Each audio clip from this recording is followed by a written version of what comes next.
বেগুনভেলিয়া বা কাগজ ফুলের গুটি কলম, এই গুটি কলমে কিন্তু আপনার একটিও ডাল বাদ যাবে না।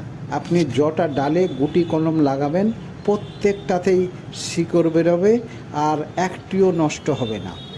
ডাল কেটে লাগালে হয় কি, আপনার অনেকগুলো লাগালেন তো কিছু বাদ যায়, কিন্তু এটাতে একটিও বাদ যাবে না।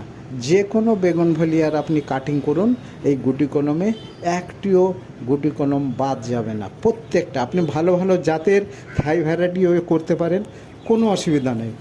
প্রত্যেকটার ডালে আপনার শিকড় বেরোবে আর ভালো গাছ হবে।